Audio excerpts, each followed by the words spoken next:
Jakom mar duolno endo mochung' ne weche go mag yiero kod keyo pacho kaendi mano kanyo Erastus Ethekon ochiwo kanyo siem mager ne josiasa ni kidek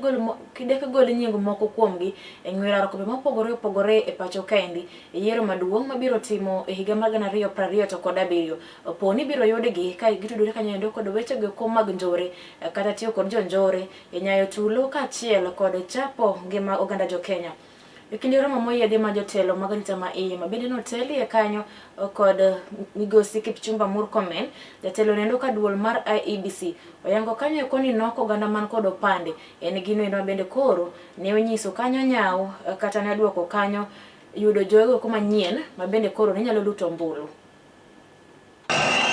We as Iebc will also take decisive action, including disqualifying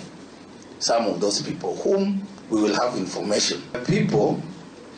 who have the demand for their services, and of course being unemployed and facing some of the challenges, then they are likely to engage in these activities for survival. The security environment is shaped by organized criminal networks, political gangs, and continuous proliferation of small arms and light weapons in some areas. I hope this time the processes can be much more efficient, so that we don't have to wait for 1 week, for 4 days before we know the results. Violent disruption of political rallies and party nominations by goons and criminal gangs.